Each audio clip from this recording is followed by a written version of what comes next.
Ser podcast. Hola, soy Flavita Banana, dibujante y viñetista en El País, y voy a presentaros la última parte de este poliédrico podcast. Al parecer, David quiso que esta última entradilla la leyera Aitana Sánchez Gijón, quien finalmente no pudo por problemas de agenda. Entonces intentó que fuera otra Aitana, por no cambiar mucho el guión, y lo intentó con Aitana Ocaña, de nuevo sin éxito.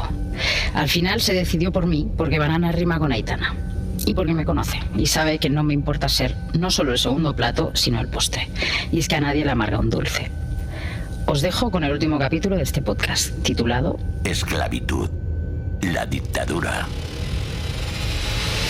Episodio 4. Con tres heridas viene.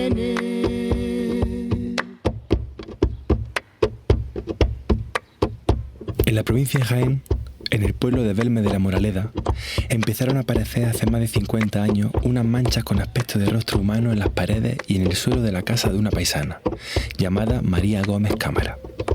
Las famosas caras de Belme, según María, no eran más que los rostros de los familiares que había perdido durante la Guerra Civil, concretamente durante el asedio del santuario de la Virgen de la Cabeza. No sabemos a ciencia cierta si las caras fueron creadas o simplemente aparecieron, pero me sirven para elaborar una última metáfora potente y visual en este cuarto y último episodio. Las heridas que no se curan, traumáticas, que se enquistan y aparecen tiempo después. Bueno, yo vi una cara en el suelo, pero se figuraba que es que la vista me lo hacía, porque entonces estaba mala con las calenturas. Tenía las fiebres martas. Y yo creí que de la fiebre me hacían a mí aquellas figuras. Y llamé a las vecinas y vinieron y vieron que era una cara. Pero aquella se destrozó, porque queríamos que fueran manchas de la cocina. He vuelto a la estación espacial. Desde aquí podremos analizar tranquila y panorámicamente algo en lo que tampoco nos ponemos de acuerdo los españoles: el franquismo. Para mí, la historia es nuevamente una, y bastante simple. Acabada la guerra, Franco utilizó todos los mecanismos a su alcance para hacer del país su cortijo. No miraba por nadie, salvo por él. No hizo caso a las peticiones de aquellos que lo habían apoyado durante la guerra. Ninguneó a los monárquicos, a los falangistas, al resto de militares, e hizo lo necesario para crear un régimen en torno a su persona, una dictadura. Para ello, una de las herramientas que usó fue la feroz represión. Le he pedido al escritor y periodista Paco Cerdá, Premio Nacional de Narrativa, que le ponga nombre y rostro a esa represión.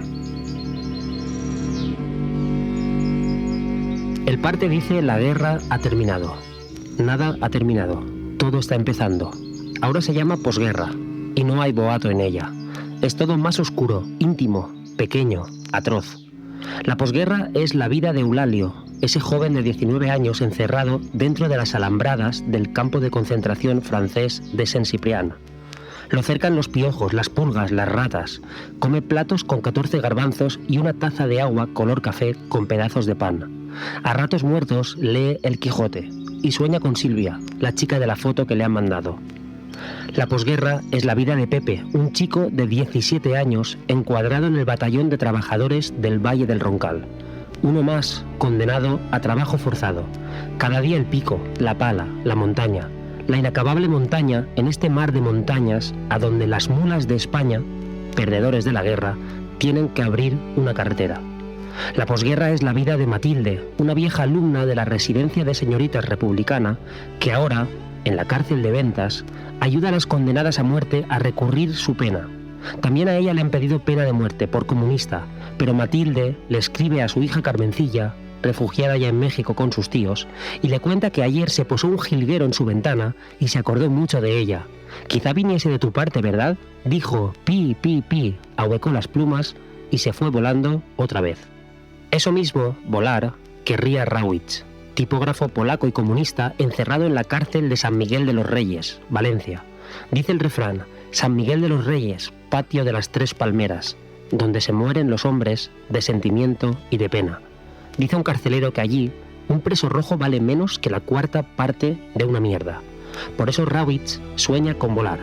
para dejar de cantar cada día el Cara al Sol, el Por Dios, por la Patria y el Rey y la Marcha Real, para dejar atrás toda esta mierda y volver a dibujar. Esto es la posguerra, y no solo hay tapias, paredón y fosas, no solo, aunque también, está el gran horror de Paterna. Hay un reguero de horror minúsculo, de represión íntima. Nada ha terminado, todo está empezando.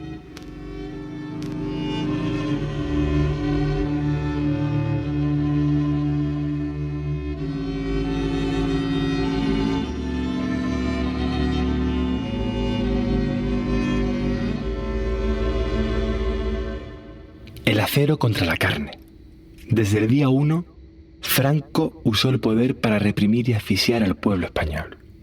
5 semanas antes de fallecer, el 27 de septiembre de 1975, firmó una sentencia de muerte por fusilamiento a 5 personas.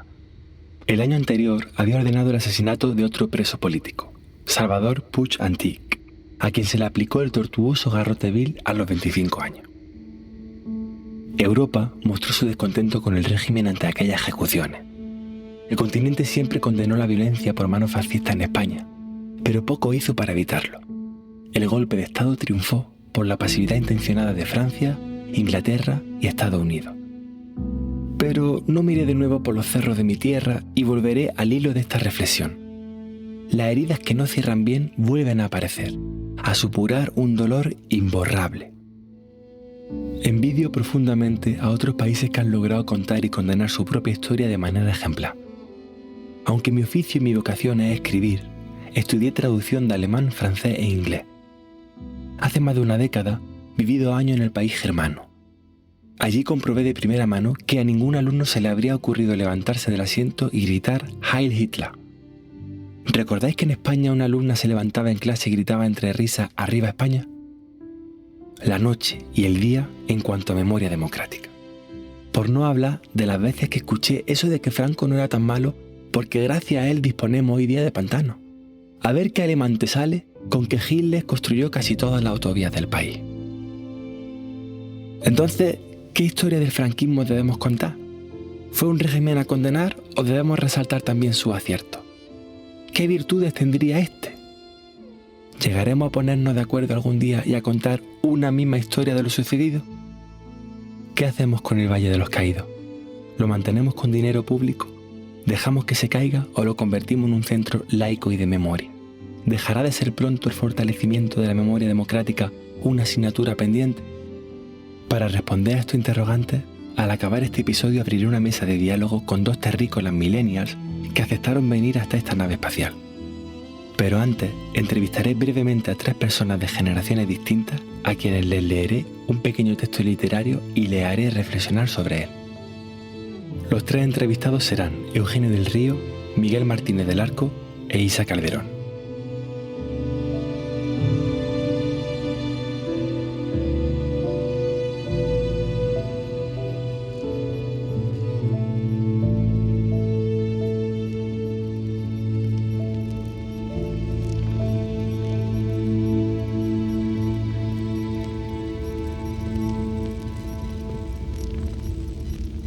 Eugenio del Río, nacido en 1943.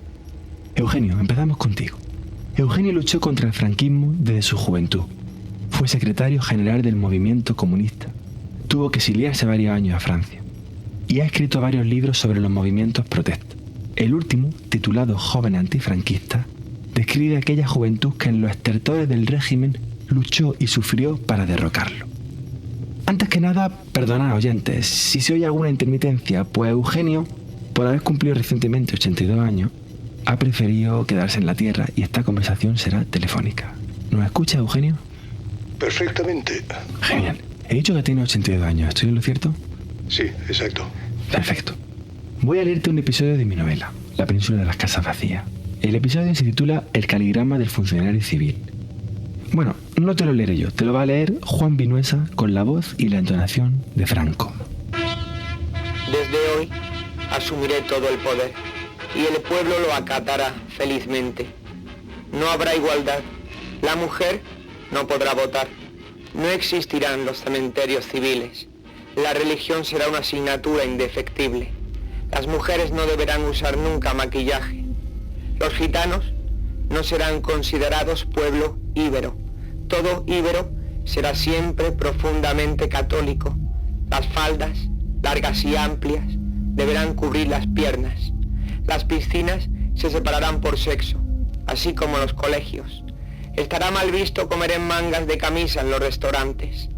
Los escotes estarán prohibidos y los pantalones para las mujeres. Se censurará, expurgará todo contenido político, cultural y escrito. Los niños mayores de 2 años deberán llevar traje de baño en las playas. El director de los periódicos será nombrado por el Ministerio del Interior. La mujer deberá dedicarse al hogar y al matrimonio y no emprender una carrera. A los homosexuales se les aplicará, si no la muerte directa, la terapia de la lobotomía. Castigaremos a los proxenetas, violadores e invertidos en los campos de concentración. Se reinstaura la pena de muerte para delitos comunes y políticos con carácter retroactivo. El judaísmo, el liberalismo y la democracia serán 3 de los enemigos del nuevo régimen. Antes que nada, Eugenio, ¿qué opinas del texto? ¿Es un texto exagerado? ¿Se queda corto? No, no es exagerado. Yo para escribir este último libro que has mencionado, de los jóvenes antifranquistas, tuve que repasar también cosas de Franco, del propio Franco, ¿no? Y era muy exagerado Franco, en ese periodo especialmente, porque tenía que hacer equilibrios además con ideas recibidas del fascismo italiano, los falangistas en España, y su idea de España era aterradora. O sea, era una España primero cortada por la mitad, de la que se excluía a una mitad, a la mitad mala, y luego estaban las mujeres y los niños. El objetivo de la guerra, en cierta forma, era hacer una España en la que los niños fueran diferentes. Esa era una ambición de Franco, explicitada en algunos textos. O sea que no me parece exagerado, ¿eh? ¿Crees que consiguió lo de los niños? No, consiguió niños apolíticos, silenciosos, una minoría que eran los hijos de los perdedores, que sufrían, aunque en muchos casos no sabían, porque en su casa no se hablaba de eso, por miedo, por lo que fuera. Pero finalmente no lo consiguió. O sea, que administró mal su propio sistema, ¿no? Sí, exactamente. No conquistó. Ideológico. O sea, los aspectos más modernizadores estaban por encima de lo que podía ser la ideología del aparato del régimen. Y eso fue muy importante, porque cuando hablamos de la juventud de los años 65 en adelante, la última década de Franco en vida, esa juventud es hija de la modernización, y es ahí cuando surge una ola de jóvenes antifranquistas como no había habido anteriormente. Durante estos 4 episodios del podcast hemos podido charlar con profesores, con alumnos, y yo también durante la promoción de la península por todas las provincias prácticamente del país, y tengo la sensación, y he recogido mucho testimonio de gente que dice que si hay unas elecciones pronto, que los jóvenes, que aquellos que votarán por primera vez a sus 18 años votarán a la extrema derecha. ¿Tiene algún sentido esto para ti? ¿A qué crees que se debe esta realidad? La verdad es que a veces no tenemos suficientemente en cuenta, ¿no? O sea, la dificultad de una generación para comunicarse con la siguiente. No digamos con 2 o 3 después, ¿no? Yeah. La generación mía no ha afinado mucho tampoco. A veces, pues la gente que estuvimos más comprometida, pues quizá ha habido un exceso de autosatisfacción por nuestro compromiso antifranquista, falta de sentido autocrítico para reconocer los propios errores y dificultad para empatizar con chicos jóvenes que venían después, con otros marcos ideológicos, a veces muy diferentes, pero el lenguaje tenía que ser capaz de comunicar, no trincheras generacionales, ¿no? Y creo que nos hemos atascado un poquito como generación, ¿eh? Por eso no hemos venido hasta la estación espacial, para intentar entablar ese diálogo con nuestra propia historia con suficiente distancia, a ver si así es más sencillo. Pero yo creo que incluso así está la cosa difícil. Muchas gracias, Eugenio. Cuando baje de nuevo a la tierra te daré un abrazo y te lo agradeceré. Allí te esperaré, David. Un abrazo. Un abrazo.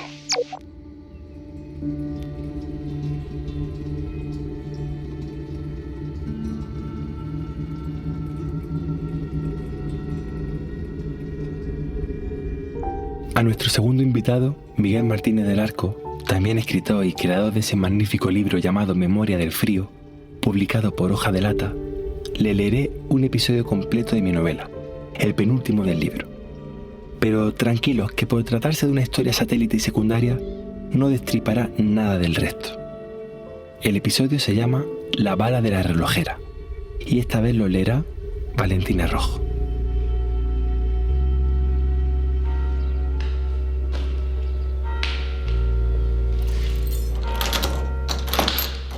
Rosa, la relojera de Jándula, no había abierto la relojería desde que había comenzado la guerra.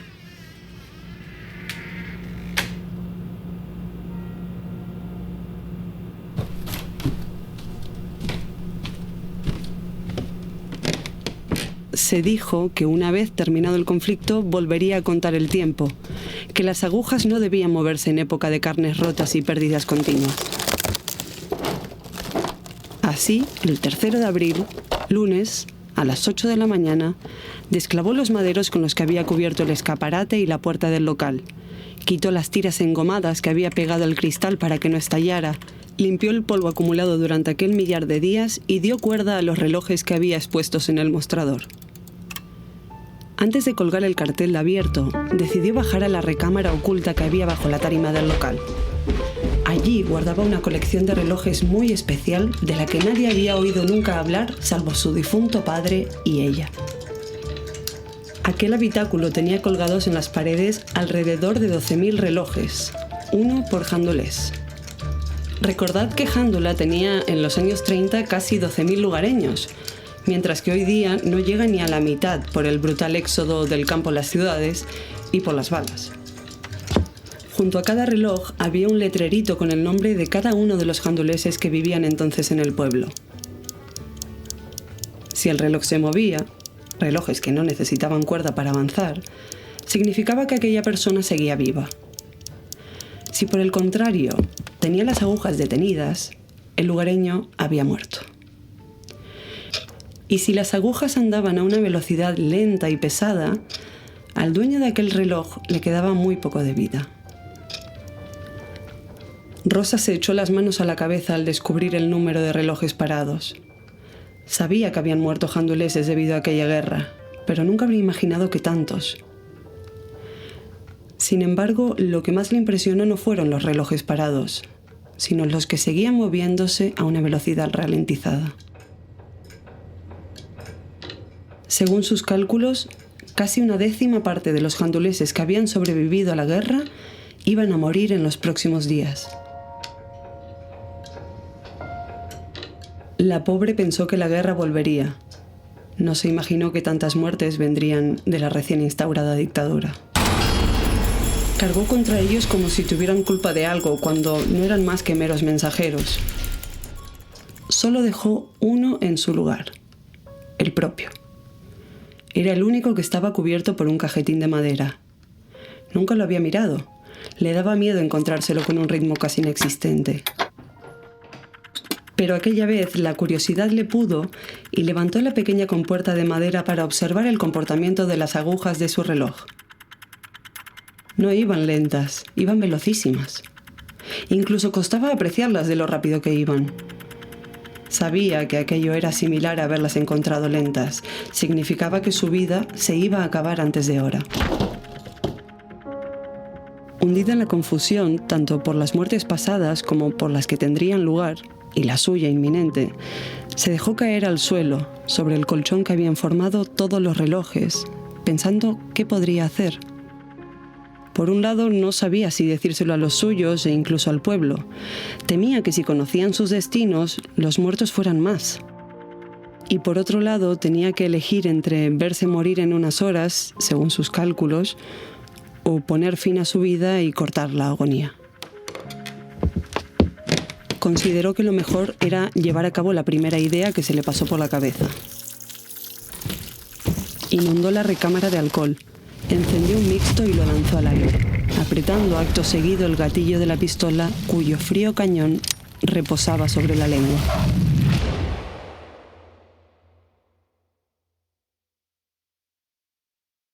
Apagado el fuego, nadie supo nunca por qué Rosa guardaba tantos relojes en el trastero de su tienda.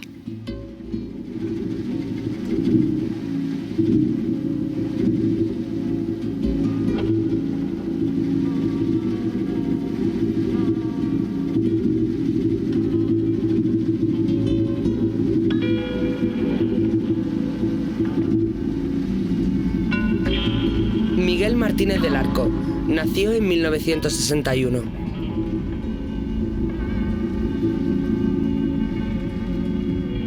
Miguel Martínez del Arco, ¿cómo te encuentras? Pues nada, encantado de estar aquí contigo. Muchas gracias. Y de escuchar el relato. Muy feliz. Que yo ya lo había leído.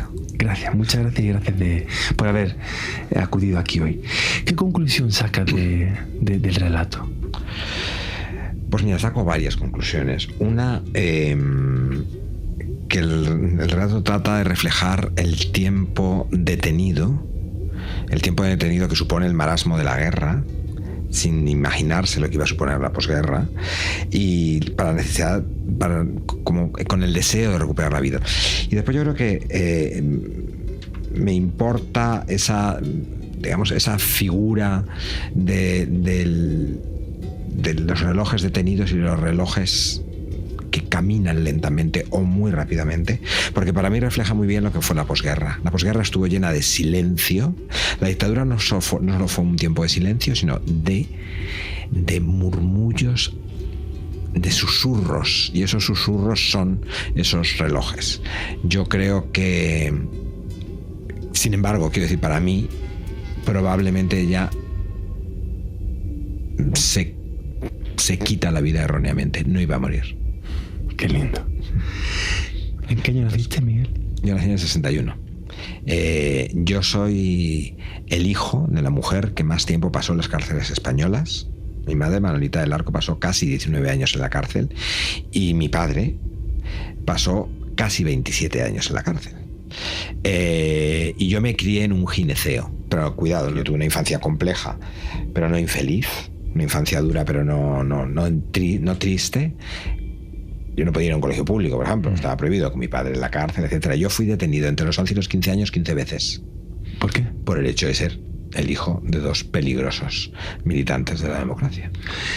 ¿Cómo se llama tu madre? Manolita del Arco. Cuéntanos un poco sobre ella. ¿Por qué estuvo tanto tiempo en prisión? Mi madre es hija de la República, es de una familia muy pobre. Ella es hija de madre soltera. Mi abuela era una cocinera analfabeta, y ella, gracias a la República, pudo vivir con unos tíos y fue becada. Y esa beca le permitió llegar a la puerta de la universidad. Cuando estalló la guerra, tiene 16 años y gracias a su beca se ha podido matricular. Entonces, ella responde mucho a los valores republicanos, pero además en la guerra ella se involucra en la defensa de Madrid y empieza a militar en una organización de izquierdas, en la Federación Universitaria Escolar, después en el Partido Comunista, y bueno, y es detenida inmediatamente, incluso antes del fin del conflicto, cuando se produce el golpe de Estado de Casado. Debió hacer tu madre una familia increíble en la cárcel, ¿no?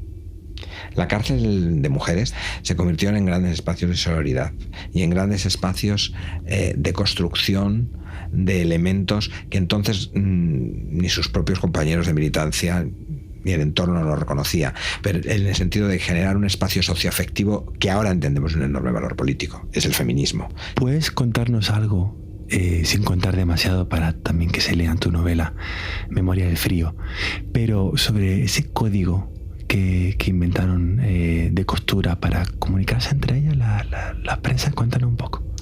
A ver, las mujeres encarceladas tuvieron para sostenerse que trabajar fundamentalmente en talleres de costura. Esa labor se vendía hacia afuera, les permitía sobrevivir ellas y en muchos casos facilitar la supervivencia de sus familias. Y entonces una labor que había que aprender. Entonces, hay una serie de claves que permitían, y permiten hoy en día, que la gente haga ganchillo, unas claves para mí incomprensibles. Ellas lo que hicieron fue, de manera muy sofisticada, un grupo de ellas, establecer en esas labores que tienen un nombre, pues Nana para niños, Aurora para recién nacido. No.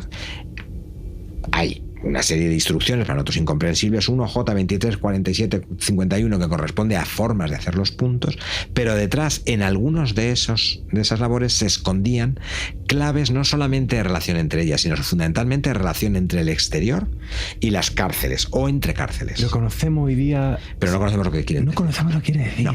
Yo le pregunté a mi madre, ya muy al final, y a una íntima amiga suya, Josefina María Villa, que yo, siendo yo adolescente, les dije, pero hombre, dime qué quiere decir esto.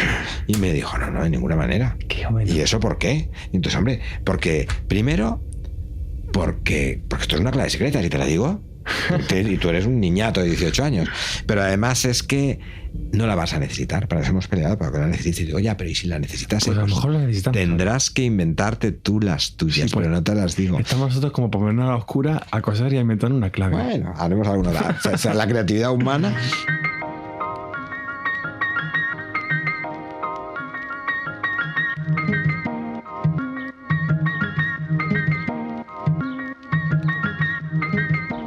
Isa Calderón, nacida en 1983. Ya tenemos aquí a Isa Calderón, guionista y codirectora junto a Lucía Littmayer del podcast Cultura Feminista de Forma Semanal. Ideal total. Que se te olvida el ideal total, querido, ¿eh? Eso me parece, vamos. Gracias por estar aquí en este podcast tan... Por favor, hijo mío, un placer, eres el chico de moda. Sí, bueno, a ver hasta cuándo, pero muchas gracias. Estoy agotado, pero muy feliz. No. Sí. Sobre todo porque he podido conocer a gente muy guay, a la que admiro y escucho, como a ti, por ejemplo. Que... A mí tú no me has escuchado. Sí, que sí te escuchas, pero no. ¿Ah, sí? Sí, me río mucho. Para esta entrevista. Sí. No, yo escucho, sí. Vale, me alegro. ¿Qué pasa? No tengo pinta de escucharlo. No sé, tienes una cara que me dice, ay, no sé, puede dar igual. Hombre, me alegro. Lo habría hecho igualmente, ¿no? Por eso. Ya, pero sí. A ver, ¿cómo sigo yo ahora? Voy a seguir leyendo el guión, pero bueno, eres muy conocida en este país, ¿sí? Si tú lo dices, pues qué maravilla. Porque escribo yo esta tontería. Bueno, voy a seguir leyéndolo. Me encanta. Oye, pues qué bien. Que se a ver, sí. Si bien, sí. Aquí viene la tensión. No sé si tus oyentes saben que a veces en la intimidad bromeas diciendo que eres prima de la Constitución. Claro, prima porque yo soy sobrina de Gregorio Pérez Barba y él también firmó la Constitución como senador. Y sí, claro, pues soy su prima. O sea, eres la sobrinísima. Sí. Entonces, ¿qué le habrías dicho a tu tío si hubieras podido hablar con él los días previos a la creación de la Constitución? ¿Un consejito? Le hubiera dicho, tío Gregorio, ten en cuenta a las mujeres. Por ejemplo, ¿no? Ten muy en cuenta a las mujeres, que todavía no hemos empezado a tenerlas en cuenta. Tendríamos que reformar el texto un poquillo, ¿no? Bastante, ¿no? En fin, bueno. No sé si nos has escuchado, pero justo acabo de conversar con Eugenio del Río, 40 años mayor que tú, sobre un texto de mi novela que habla de la represión franquista. Si te parece, te voy a poner otro texto de la novela, uno distinto, y me das tu opinión al respecto, ¿vale? Vale. Todos sabemos que cuando un cuerpo cae en una chuza, nuestra planta autóctona, se congela enteramente y que hay que esperar a que se descongele de forma natural.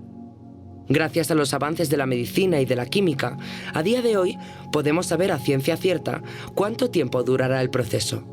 Si un cuerpo cae en verano o en primavera sobre las hojas heladas, una vez lo separemos de la planta, tardará entre 6 meses y 1 año en descongelarse. Si se cae en otoño, entre 1 año y 2. Sin embargo, si lo hace en invierno, depende de los cuerpos. Como estos 2 niños cayeron en invierno, aunque fuera a finales, hice lo correspondiente con varios pedazos de sus cuerpos. Los analicé y el resultado es estremecedor. El agua gélida se ha hecho con todas sus células, y si fueran descongelados hoy, no habría nada debajo del hielo, solo agua y nada más que agua. Pero tampoco lo habría dentro de 1 año, ni de 2, ni de 10. Si los cálculos son acertados, el tiempo oficial de deshielo para los 2 niños es de 36 años. Pues bien, anoche pude comunicarme con la madre y es mi deber transmitiros su decisión. Quiere que sus hijos sean descongelados con la entrada de esta primavera. No concibe abandonarlos al tiempo y que vuelvan a la vida casi 4 décadas más tarde. Es una decisión no exenta de rabia, pero hay que ponerse en el lugar de la mujer. Llegó el momento esperado. El farmacéutico dio el visto bueno y el pueblo comenzó el proceso del descongelamiento. Cada lugareño se acercaba con un cacillo de latón lleno de agua templada y la vertía sobre las 2 piezas de hielo. El agua, poco a poco, fundía a los niños.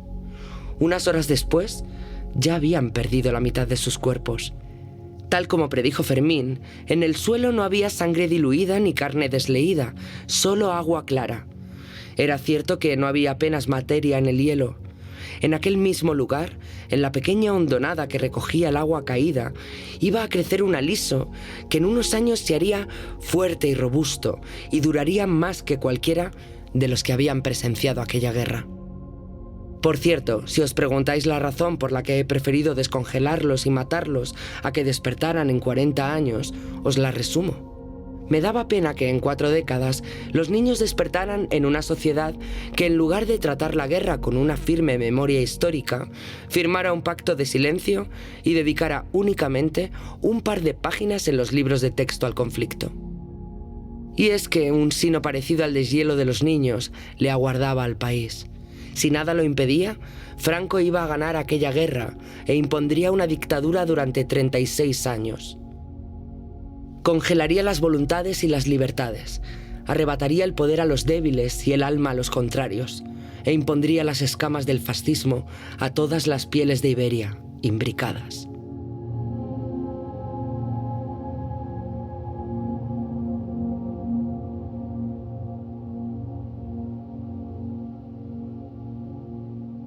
¿Qué piensas del texto? Bueno, a ver, claramente, tú simbólicamente la chuza son las fosas comunes, por supuesto, ¿no?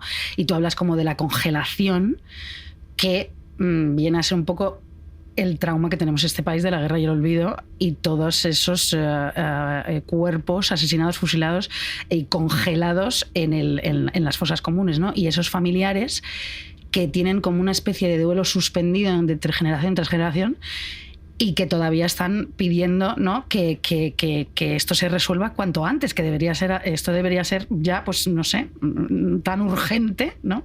¿Crees que podemos volver a algo similar si seguimos aparcando esa tarea pendiente, diciendo a veces argumentos como no hay que remover la guerra del abuelo y cosas así? Esa está novia la pregunta, pero bueno, te la suelto. Yo te digo una cosa, a mí me hace muchísima gracia lo de no hay que remover las ¿cómo has dicho? La guerra del abuelo. Sí, ¿la guerra has dicho? Las guerras del abuelo. Las guerras del abuelo, cuando luego ellos juegan mucho, toda esta gente que dice esto, que es de una ideología particular y concreta, luego juegan muchísimo con el término de la nostalgia. Son muy nostálgicos. Es verdad, sí. Lucho contra eso, por supuestísimo, porque además lo utilizan de una manera burda, banal, de una manera como una especie de emocional, vamos a mover las tripas, llevándolo, mezclando muchísimas cosas.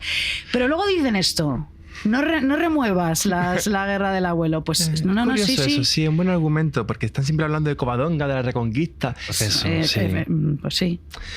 ¿Cómo crees que podemos luchar contra quienes siembran a través de TikTok y de las redes sociales la idea de que el fascismo es la mejor alternativa? Porque parece surrealista, pero está ocurriendo. O sea, los jóvenes entre 16 y 18 años están algunos con la arenga franquista de nuevo liados, ¿no? O sea, no sé cómo. Ellos piensan que esto es punk, que esto es irreverente, y que esto es tal. No, cariño, pues remueve la guerra del abuelo, entérate de lo que ha pasado en este país, entérate de lo que está sucediendo, de los espacios que les hemos dado a gente que no tendrían que tener espacios para hablar, pero bajo ningún concepto, porque mucha gente, no, que vengan a hablar y les rebatimos. No hay espacio para eso, se supone que está superado. Se supone que la historia nos enseña algo, claramente. Sí. Bueno, pues mira, pues gracias a que un montón de gente ha ido blanqueando pues el fascismo, discursos de odio, que han comparado la extrema izquierda con la extrema derecha, que decían que o sea, lo típico absurdo de siempre, pues estamos donde estamos, ¿no? Y creo que, por supuestísimo, que esto se puede volver a repetir, pero por supuestísimo. Yo es que veo la situación en Europa y a nivel internacional y digo, madre mía, esto va... Bueno, y en España, que está la cosa... Por supuesto. Complica. En fin. Bueno, pues eso es todo. Ya está. Te puedes ir. Hijo mío. Isa Calderón, muchas gracias. Muchísimas gracias. Puedes volver a la Tierra porque supuestamente estamos en la estación espacial. Eso no te lo había dicho. No me lo habías dicho, no. Pues venga, para la Tierra. Venga, para la Tierra. Pues para la Tierra. Chao. Adiós. A veces es más sencillo, como dije al inicio del podcast, comprender y resumir qué ocurre en un territorio determinado si se mira con cierta distancia. Por eso, ahora vamos a escuchar cómo se percibe fuera de España la represión franquista. Quizás no entendáis todos los testimonios porque han pedido contarlo en sus propias lenguas. Ya sabéis, idiomas querida. Où la France a abandonné l'Espagne au fascisme, où le Front populaire français n'a pas donné son aide pour aider le peuple espagnol.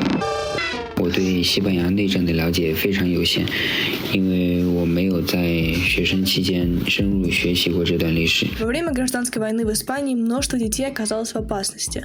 Чтобы предоставить им безопасность, они были отправлены за границу. Среди стран, которые приютили этих детей, были.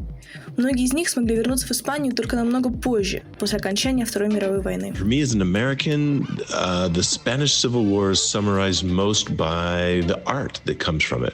Of course, we learned about it in school, but you forget most of that. But you never forget the feeling of looking at Guernica or Salvador Dali's Boiled Beans or Ernest Hemingway's writings or George Orwell's writings about their experiences, or that little film Hemingway made. Those pieces of art touched me more than anything else I learned in school.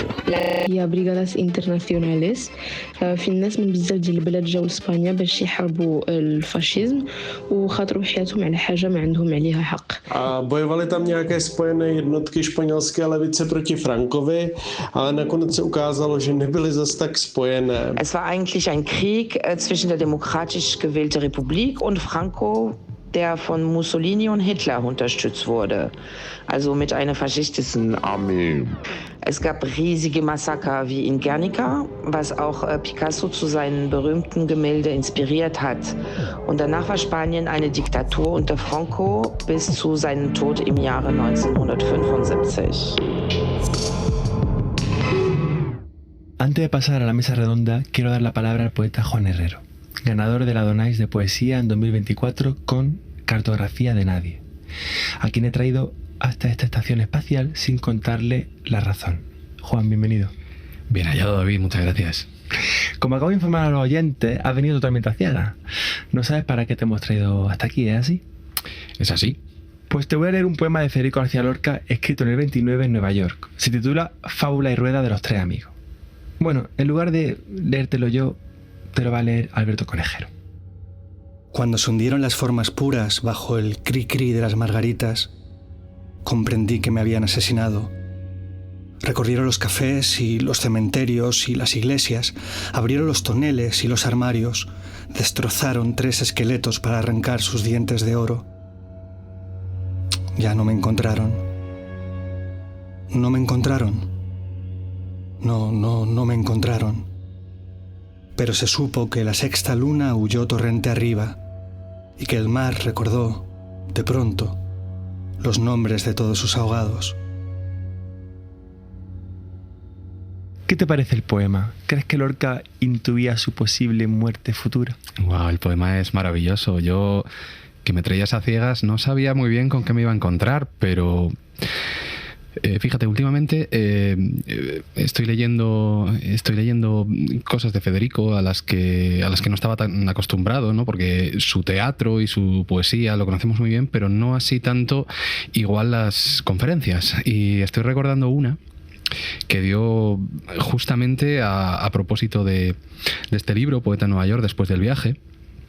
A mí de esta conferencia lo que me interesa particularmente es que él en 1932 todavía no se había publicado el libro y él va a presentarlo a la residencia de señoritas y les dice que ha escrito una serie de poemas que no son aptos para ser comprendidos sin la ayuda cordial del duende.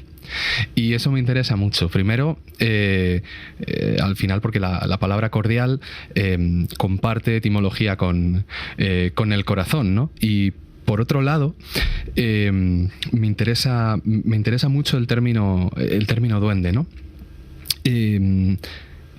Conocemos perfectamente este poema, pero él habla en esa conferencia de que lo verdaderamente terrible de Nueva York es la deshumanización. Habla de un ejército de ventanas donde ni una sola persona tiene tiempo de mirar una nube. Qué bonito. Entonces, él es premonitorio en muchas cosas, no solo en su propia muerte, sino también en lo que va a ser la sociedad del futuro y en lo que va a ser un poco pues el mundo del siglo que viene, ¿no? Qué lindo. Bueno, además de para traernos esta bellísima reflexión, no sé si ya habrá deducido la razón por la que estás aquí. No. Encima de la mesa tiene un folio y un lápiz. Vamos a poner una canción protesta que tenga los suficientes años como para que no tengamos que pagar por los derechos de autor, que es muy complicado. Y a la vuelta te pediremos que leas un poema que habrás improvisado, siempre y cuando accedas durante los escasos minutos de la canción a componerlo. Queremos saber qué compondría un poeta si supiera que en solo 3 minutos lo van a matar. ¿Crees que serías capaz de escribir algo así? Bueno, pues vamos a intentar jugar a ser un repentista, ¿no? Venga, genial.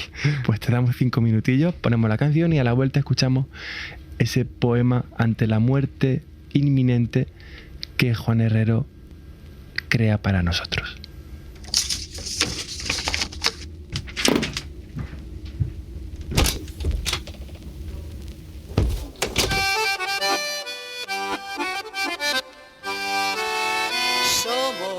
Tristes refugiados que de España llegamos después de tanto andar.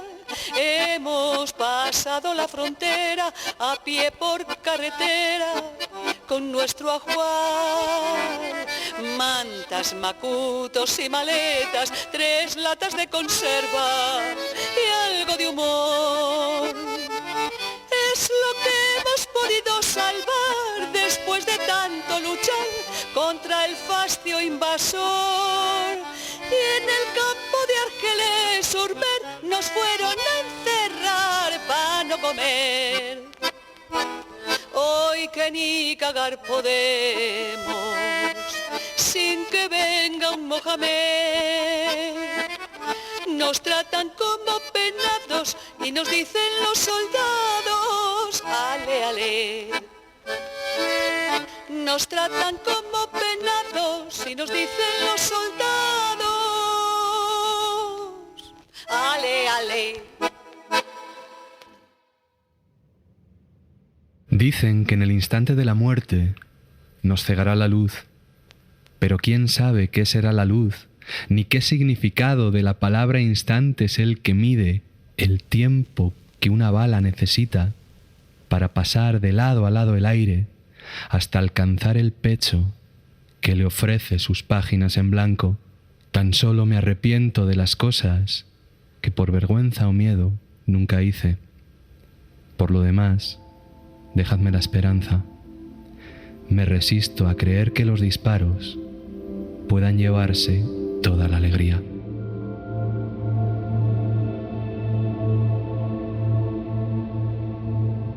Qué bonito el último verso. Muchas gracias, Juan. Muchas gracias a ti.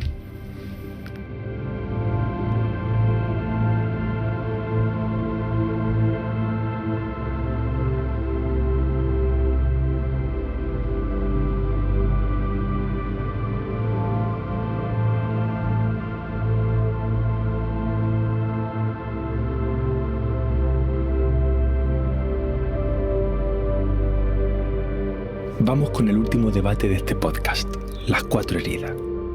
Nuestros 2 invitados son nietos de la guerra. Por un lado, Esther López Barceló, nacida en los 80, historiadora, activista y escritora valenciana, una de las promotoras de la Ley de Memoria Democrática que recientemente publicó El arte de invocar la memoria, con Barlin. Por otro lado, tenemos a Millán Herrida, escritor extremeño nacido en los 90, autor de Tan jóvenes y la pena, y recientemente de Paisaje Nacional, que también toca temas como la memoria familiar y democrática.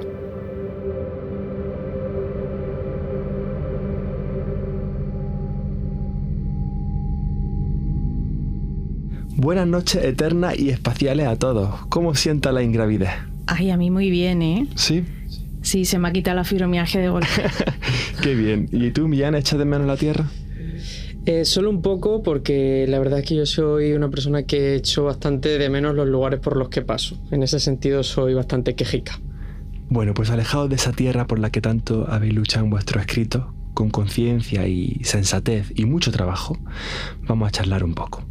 Os he elegido porque, aunque el término a veces nos eche para atrás, sois los dos millennials y escritores cuyas obras reclaman, gritan, señalan y cambian a vuestro alrededor. Así que, si me lo permitís, tengo aquí preparada una batería de preguntas para que conversemos un rato. ¿Os parece? Sí, yo quiero decir que Esther es más millennial que yo, porque comparte más stickers y gifs por WhatsApp y yo creo que eso la convierte en más millennial. Sí, y tú estás ahí casi en la generación Z por un par de años, creo, ¿no? Bueno, tampoco me puedo venir arriba. Estás preparado por lo que veo. Bien, primera pregunta. ¿Por qué hay a quienes les tiembla el pulso a la hora de sumar a Franco o de llamarlo dictador? Bueno, es que a quien le supone un problema, evidentemente, es porque es su heredero ideológico, sino su descendiente directo prácticamente, ¿no? Además, estamos hablando de dos medidas. Por ejemplo, la exhumación de Franco costó muchísimo. Yo recuerdo que fue en 2018, yo de hecho tuve unas intervenciones en televisión con una señora franquista que estaba allí en el Valle de Cuelgamuros, y decía que iba a hacer noche con unos voluntarios para que nunca se llevaran el cuerpo de Francisco Franco. Y bueno, fue bastante interesante ver cómo este tipo de personas, ¿no? Que todavía existían en el 2018, ahora no solo existen, sino que se han reproducido, ¿no?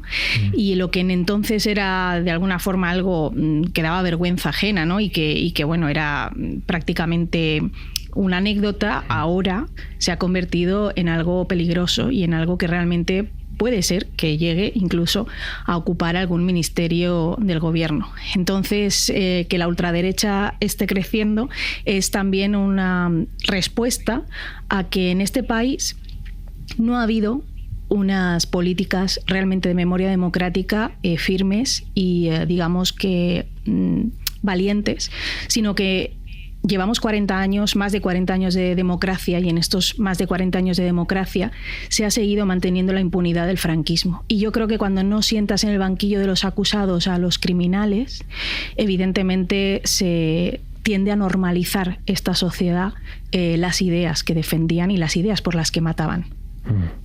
¿Recordáis el vídeo de aquella señora el día que sumaron a Franco gritando «¡Queremos ir a misa! ¡Quiero ir a misa!»? ¿No sabéis? ¿No habéis visto el vídeo? Sí. Ese vídeo para mí es el mejor vídeo, no sé, después de Las vecinas de Valencia, precisamente, creo que es el mejor vídeo que hay en internet, ¿no? Se lo enseñaba mucho a mis amigos franceses, porque para que entendieran la locura colectiva, porque allí en Francia era lógico que se sumara al cuerpo de Franco, ¿no? Y aquí una señora gritando, peleándose con la policía porque quería ir a misa ese día, precisamente.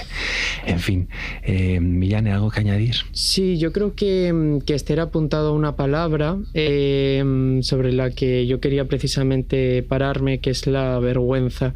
Probablemente hay una parte de la población una serie de personas que tienen a Franco como un mito político y que haya supuesto una vergüenza que eso sea así. La palabra dictador tiene unas connotaciones que probablemente les dé vergüenza reconocerlo, y quizá la legitimidad que está habiendo gracias a la institucionalización de ciertos discursos políticos pues haga que esa vergüenza empiece a caer, ¿no? Y que llegamos al punto de que puede que en algún momento esas personas no tengan vergüenza en reconocer que Franco también era un dictador, aunque sean capaces de dedicarle alguna loa. Entonces yo creo que es importante seguir llevando a cabo una política, como estaba diciendo Esther, que permita poner foco todo el rato en lo que supone esa figura, ¿no? Ese mito político que pueda ser para algunos, que es realmente Franco, y no solo como persona individual, sino como todo el sistema, ¿no?, que hay alrededor y que él ha mantenido. De aquí vamos al siguiente tema, la siguiente pregunta. ¿Qué hacemos con el Valle de los Caídos? Yo no tengo tan claro acerca de dinamitar la cruz, no lo sé, por eso me suscribo lo que digan las asociaciones memorialistas. Lo que sí que creo es que efectivamente hay que convertirlo en un lugar que sirva para ser testigo de alguna manera de lo que supuso la guerra civil y la dictadura posterior, que sirva para que la gente se pueda acercar, que sirva para seguir poniendo conocimiento acerca de ello y sobre todo que no tiene sentido que ese lugar esté sacralizado.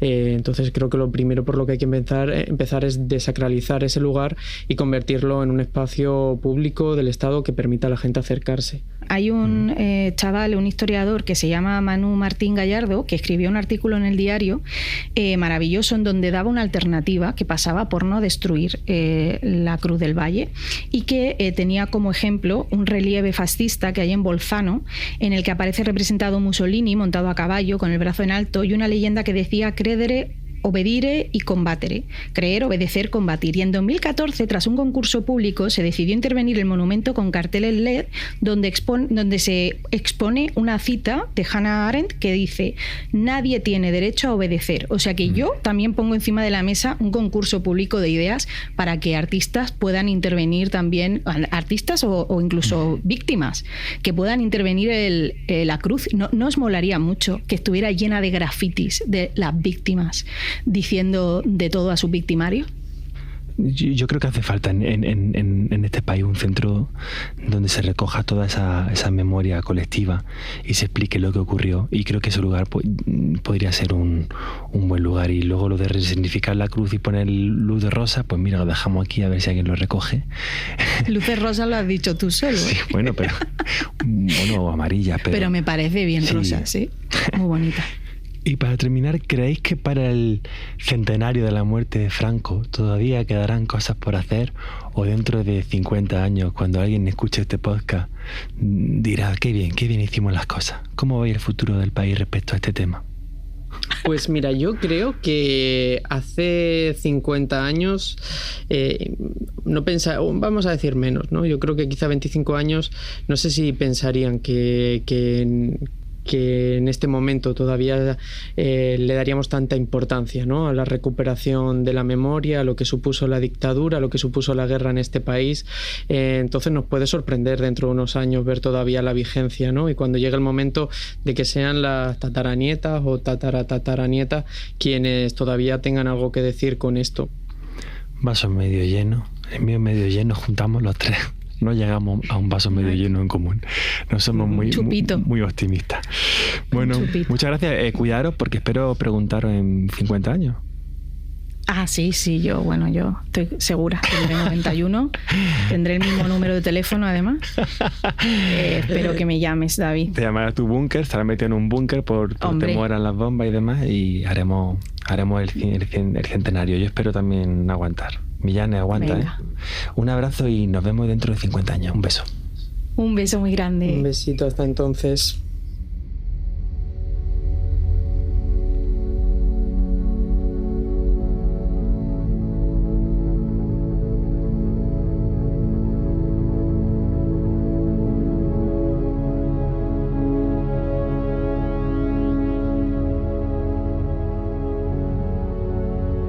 Si os soy sincero, la primera vez que tracé este podcast lo hice con la firme idea de quedarme a vivir en esta estación espacial.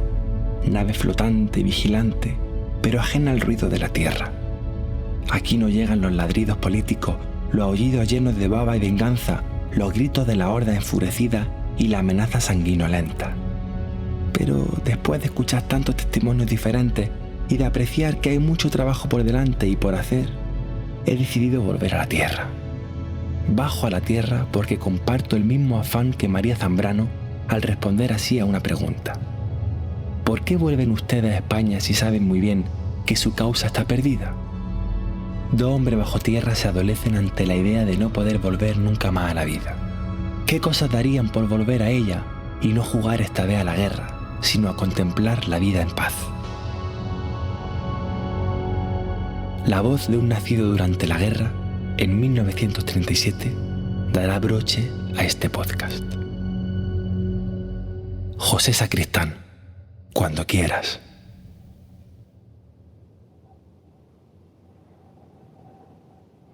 No había nada por ninguna parte. Nada sino silencio.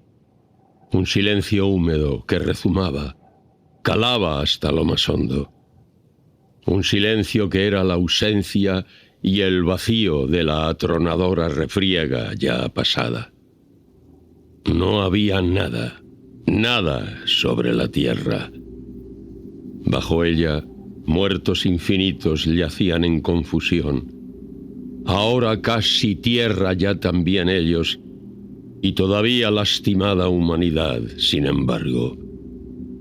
Muertos preñados con el plomo de su muerte. Muertos retorcidos en el horror de su martirio. Muertos consumidos en la perfección absoluta de su hambre. Muertos.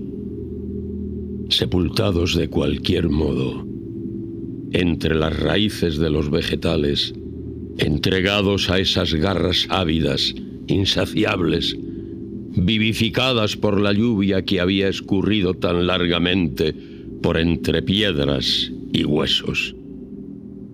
Ya todo acabó. Ya todos somos uno. Nos une la tierra. Nos iguala la tiniebla de la tierra. Nos liga tanto como nuestro amor, nuestro odio. Nos hermana la comunidad de nuestro destino. Pero sigue la vida. Otros siguen viviendo. No quedó todo detenido un día para nunca más. Las Cuatro Heridas es una producción de Ser Podcast, escrita y narrada por David Uclés. Producción Valentina Rojo. Coordinación Ana Alonso. Realización sonora Roberto García. Ilustración Daniel Rosés. Canción original Isamil 9. Llegó con 3 heridas. La del amor, la de la muerte, la de la vida. En Las Cuatro Heridas han participado Pepe Villuela, Pilar del Río, Juan Cruz, Ian Gibson, Iñaki Gabilondo, Pilar Eire, Paloma Leira, Berna González Harbour, Esther Vaquero, alumnas y alumnos de segundo de bachillerato del IES San Juan de la Cruz de Úbeda, Nicolás Sesma, Paco Ochoa, Azahara Palomeque, Antonio Durán Morris, Bernardo Pajares, José Andrés Parra, Maripaz Martos, José Joaquín Quesada, Juan Rubio, John Jiménez, Giles Tremlett, Luis García Montero, Zahara, María José Barnés, Lache, Felicita García, Fernando León de Aranoa, Santiago Palacios, Pilar Adón, Raúl Quinto, Juan Herrero, Alberto Conejero, Eugenio del Río, Flavita Banana, Isa Calderón, Juan Vinuesa, Luisa y Cuco Pérez, Miguel Martínez del Arco, Esther Barceló, Paco Cerdá, Millanes Rivas y José Sacristán. Con 3 heridas yo